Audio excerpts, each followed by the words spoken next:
Welcome back to the fourth and the final lecture of this module, that is transformation matrices and robot kinematics.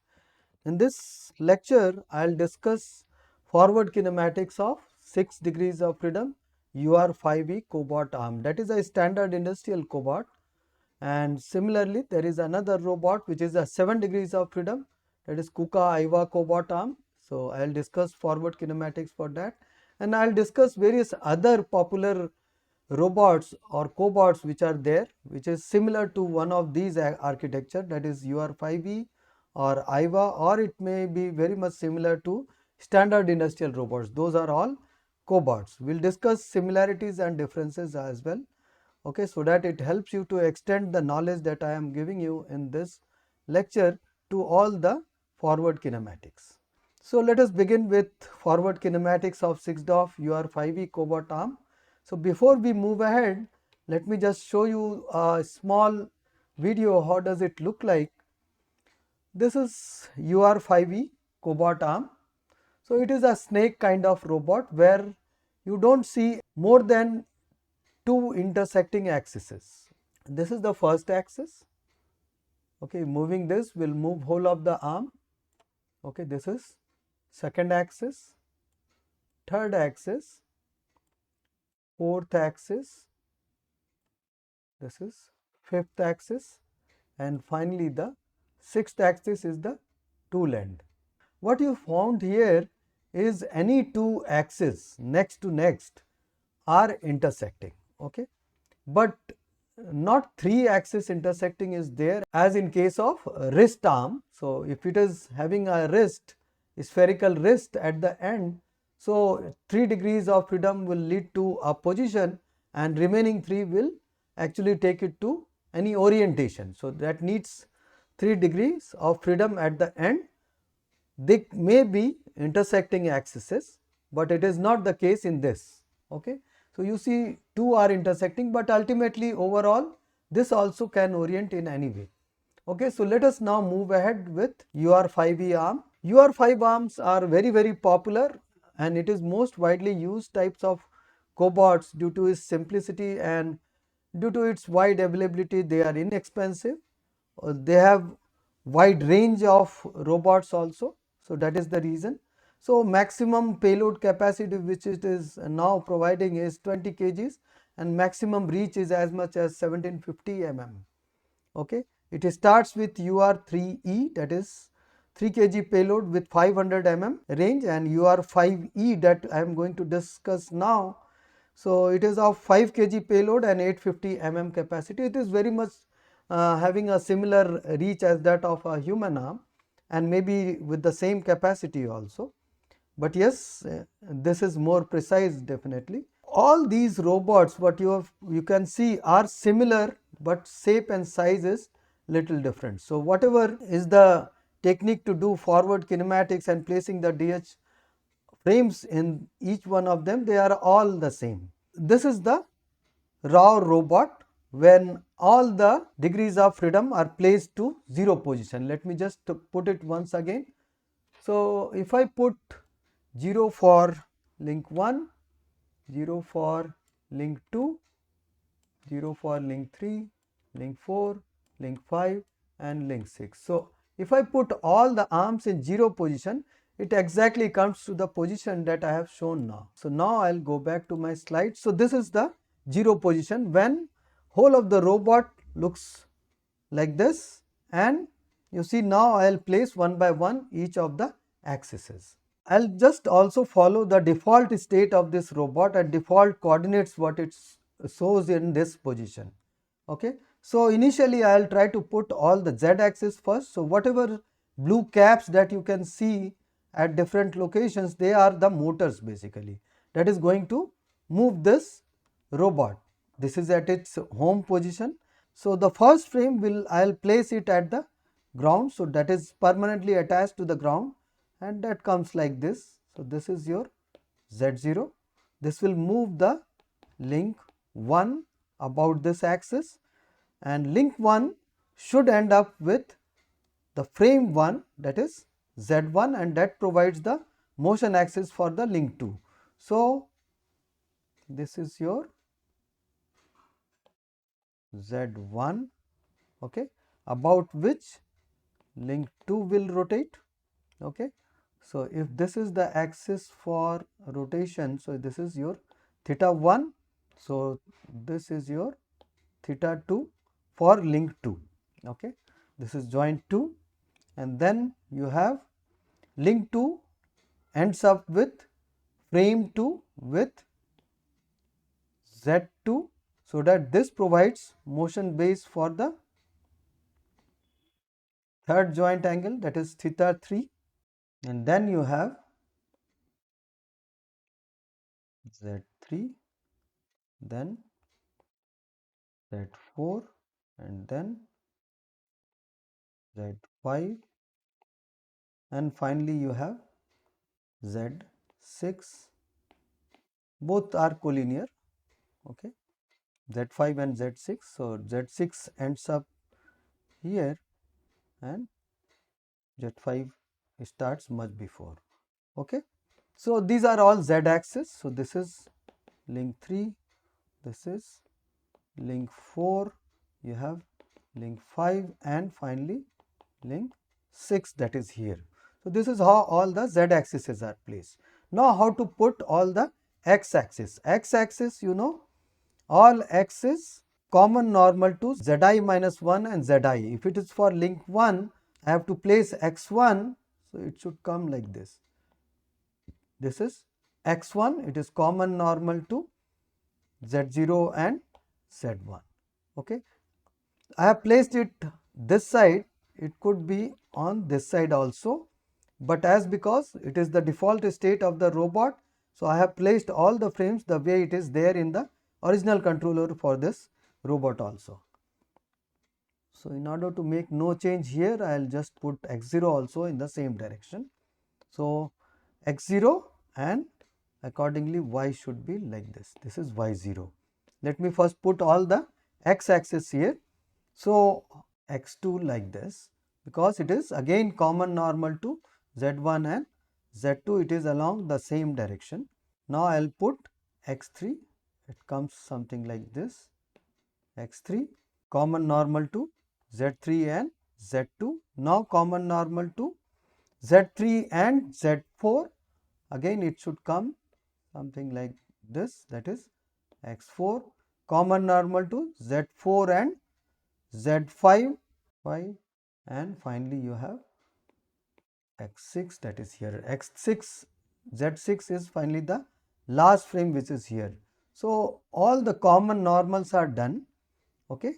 So, that creates all the X axis, okay. Finally, the Y axis can be done, that is perpendicular to X1 and Z1 for this axis. So, Y1 should be like this, okay. Similarly, Y2 should be like this. As per right handed coordinate system, Z cross X should give you Y, okay. So, as per right handed coordinate system, I have placed all the Y axis.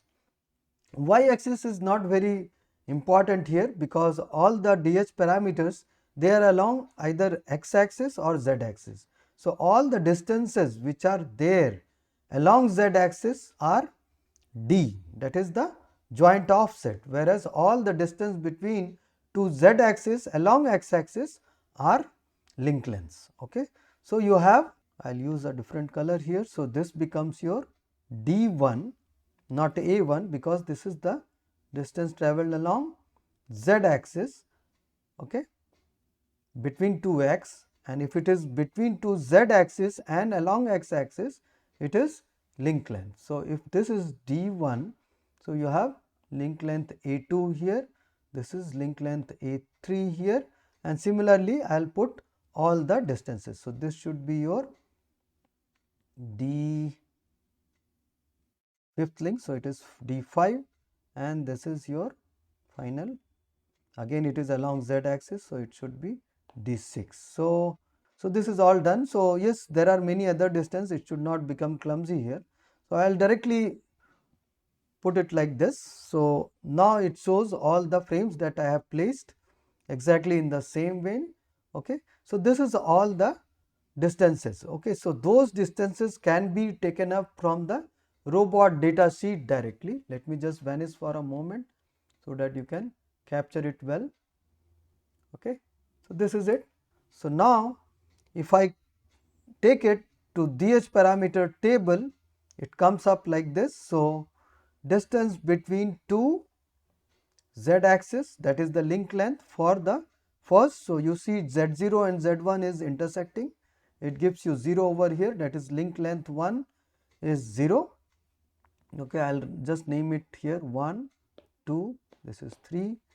So, you have 4, this is 5, this is 6. So, that is how it goes. So, accordingly, I have just copied the distances between two z axis as A, distance along z axis as D, that is offset. So, in this case, this is here, A2 is here, A3 is here, okay, and a few distances I haven't mentioned here, but those are there and that should come like this. These are all joint variables. So, that is the joint variable. Let me again vanish. Okay. So, this is the DH parameter table. Okay. So, now if I populate this DH parameter table looking at the specifications from the technical data sheet of the robot. Okay. So, it shows clearly the distances. So, D1 is visible here, that is from the 0th frame to the first frame. Okay, that is the distance travelled along Z0, it is 162.5. Next is 425, this you saw it was A2, A3, so this is A2, and then you have A3, that is here, and then you have 133.3, that is at as D. So, this is here D4, and D5, that is here, that is 99.7, okay, and D6 finally. So, that is the final distance.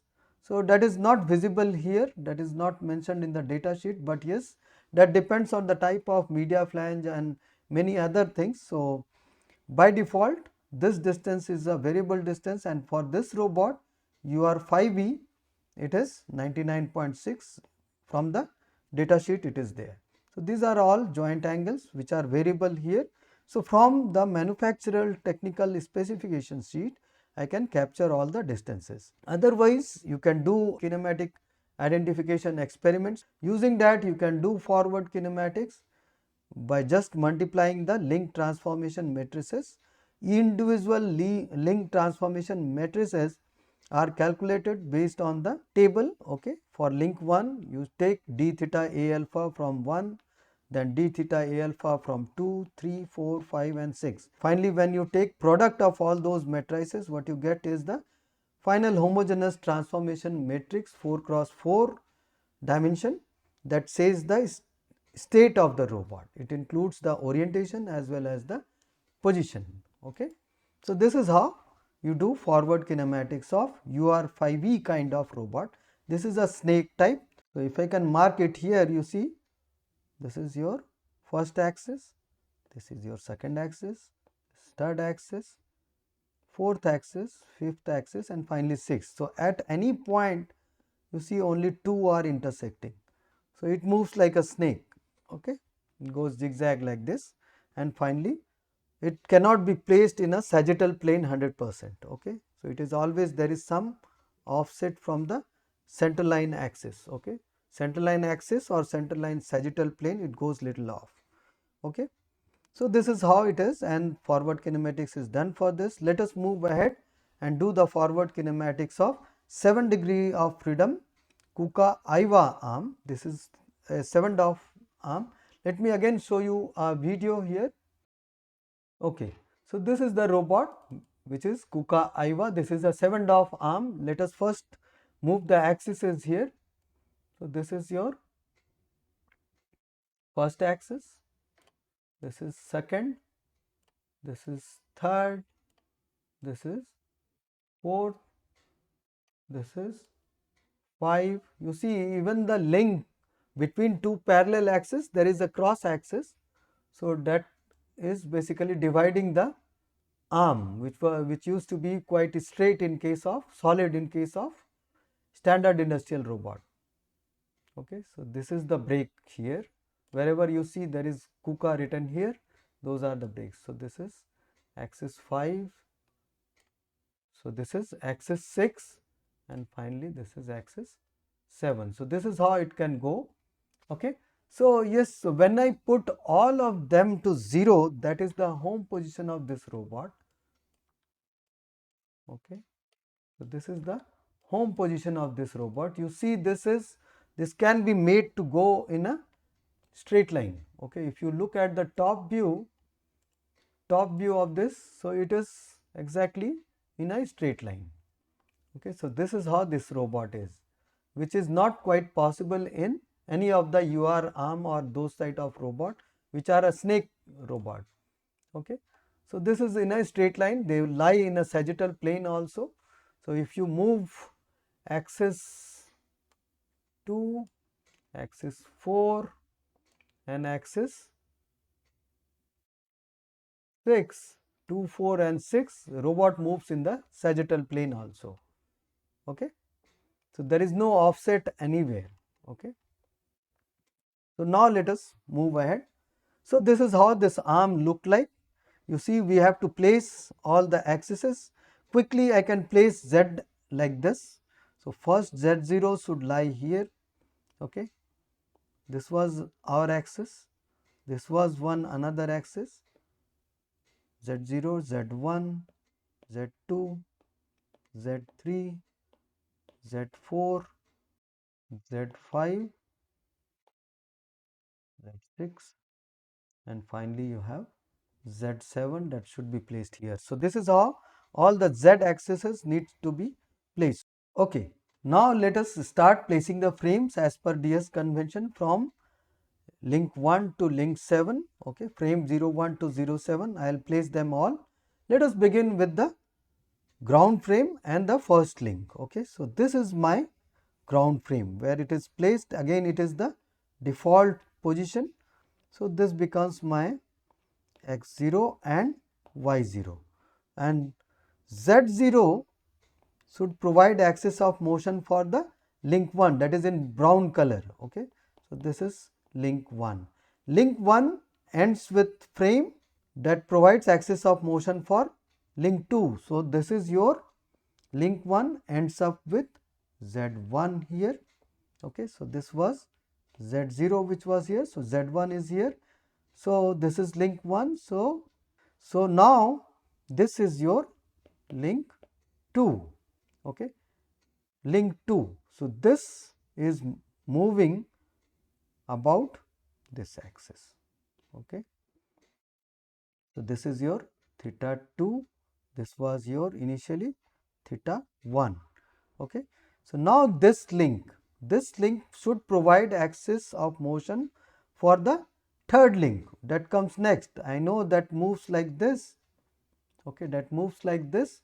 So this should have an axis, z axis like this. So I have placed it like this. So this is your z2 that provides motion to the link 3.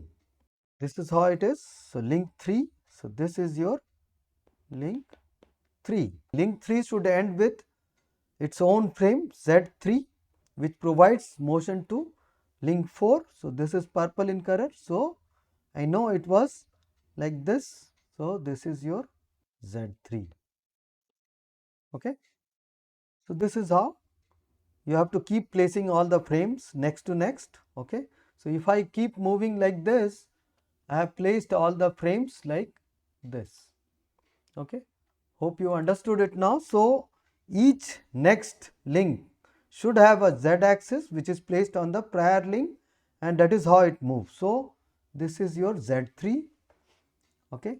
Then instead of placing at the end here as Z4, I have protruded it like this little backward and I have made it over here. Why? You know, because there is a common between two z axis that should create a x axis. So that is the reason. So this is your x0, this is your x1, x1, x3. Okay. So you see there is an intersecting axis here of 1 and 2 over this point. So that is why that color is not visible here, okay, and accordingly you see all the x axes are placed, okay. So this is how you create all the axes till the end. At the end, this is the 7th frame, this is your 6th frame, right, 6th frame and 5th frame is combined together. Again 3 and 4 is combined together, okay, 3 and 4, 1 and 2 is combined together, 0 is at the ground. So ultimately you can see all the frames are here. This is 0, 1, 2, 3 and 4, 5 and 6, ultimately 7 goes here, okay. So instead of putting the frames here, it comes little backward so as to find a common normal for the x axis. Z axis comes like this, but it is protruded like this, so that you see a common normal and you can create a x axis over here, okay. Same at every intersection point wherever your axes are intersecting. You see there are many wrist like structures. So this is your shoulder joint, finally this is elbow, and finally this is the wrist, and finally this is the end effector. This is your base. So base, shoulder, elbow, wrist and end effector. This is a straight robot. It can be aligned in a straight line, okay. So now if I move a bit, all the axes are now segregated. You can see the axes very clearly. So all the distances here that are along z axis are d. So this becomes your d1.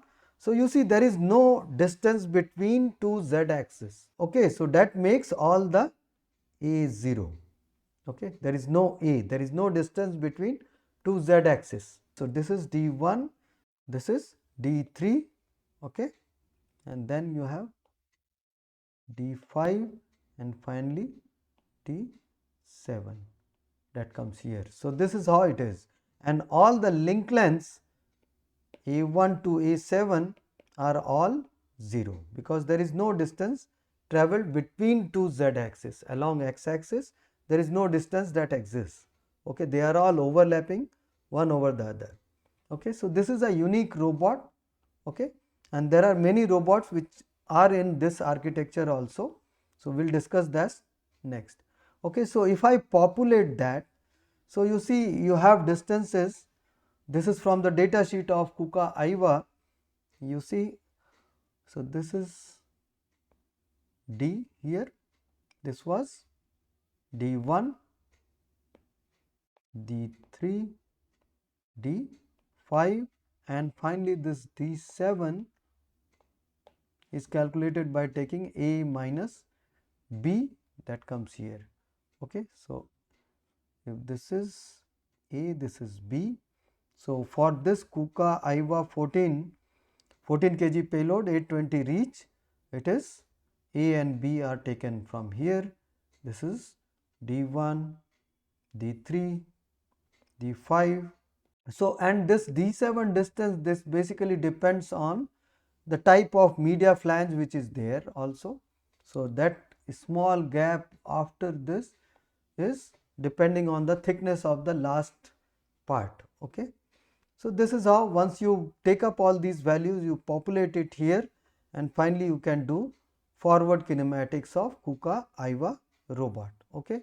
It can be extracted from the technical specifications of the robot as I have shown from the manufacturer's data sheet, or using system identification experiments, kinematic identification, or using the CAD model. Nowadays manufacturers, they provide all the CAD models on their website, okay. So if you calculate all the link transformation matrices, okay, so they come at as 0A1, 1A2, 2 to 3, 3 to 4, 4 to 5, 5 to 6 and finally it is 6A7 also which is there, okay. So that ultimately would lead to T0 to 7, okay. So this is the forward kinematics of KUKA AIVA. Okay. So now there are many similarities between KUKA AIVA and there are various other arms which look similar. Okay, let me just open one by one. So this is Fanuc robot CR35IB. You see, this robot is very much similar to industrial robot. It looks exactly the same. Okay, so there is an offset here. So between this and this there is a small gap. So if you see axis 1, this is the axis, and axis 2, this is the axis. So what happens, you see the both this one, there is a fixed gap. So that is the offset between the Z0 and Z1. So that is link length across that. Okay. So this style is very popular among all industrial robots. So this arm looks like industrial robot, standard industrial robot, not like a snake or not like a KUKA AIVA that I have shown. Okay. If you put all the axes to 0, it should come something like this. So this is the home position of this robot. So this is what I have marked it as black color over here. Okay, all these are black ones. So they all belong to that category. Okay, so they can be put in a sagittal plane. So if it is in a home position, if you look from the front, okay, so there is a plane, that is the sagittal plane of the robot, on which all the whole of the robot can move. So this is what I mean. And then next case is your, this again appears like a industrial robot, but it is not. If you put all the axes to 0 degree, okay, and look this robot from the top, you see again the topmost point and the bottommost frame, they are in a straight line. Okay, so that is what it is. So I can make this robot go like this. Okay, so if you look from here, it is like this. So it is in a straight line again. So this is exactly similar to the KUKA AIVA robot, although it looks quite different, but kinematically they are the same. Okay, and you can put the DH, exactly the same DH parameters will be there, only the dimensions will vary for D, all the D which will be along this axis. But this is a 6 DOF robot, 6 degrees of freedom robot. Okay, just 1 degree less than AIVA, but it is very much similar to KUKA AIVA. So the next one I will open is Franca Amica Panda. So this should be like your UR arm. Yes, it is. If you just see, put all the axes to 0 degree and look the robot from top, so you see they are not in the same line, they are little bit different. And front, it looks like this. You see it has first axis, it tends to be very much similar to KUKA AIVA right up till here, but after that it has little bit changed. Okay, so there is, it is the center line axis of this robot, so end effector doesn't lie on that. Okay, so that is the difference. Okay, so that makes it little different from KUKA AIVA. Why that is important? It will be more relevant when you start solving the inverse kinematics of that. Okay, so that is why I am coming to this. So I have opened up a few robot for you, but you can always download these CAD models from the manufacturer's website and you can check these architectures. Okay, few of them are 7 DOF, quite a lot of them are 6 degrees of freedom. Payload varies maximum up to 35 kg, that is for Fanuc. Okay, reach is maximum for this. Okay, so standard industrial robot, that is the sagittal plane plus offset. UR would be like snake kind of, AIVA will be like single inline one. Okay, so these are a few architecture. Okay, I would suggest you further go to these references that I have mentioned for you, that is from my another course, that is Industrial Robots Theories for Implementation, lecture 18, 19 and 20. They also discuss the DH parameter placement and forward kinematics of few more robots apart from the one that I have discussed here, 2 DOF, 3 DOF, SCARA, okay, 3 DOF cylindrical and 6 DOF industrial robot. I discussed with Yaskawa GP12 there. but that is also applicable, you know, for quite a lot of standard industrial cobots which are of the same kind. This is the link for the course. That is all for this lecture. In the next lecture, we will discuss on inverse kinematics, velocity relationships and acceleration analysis.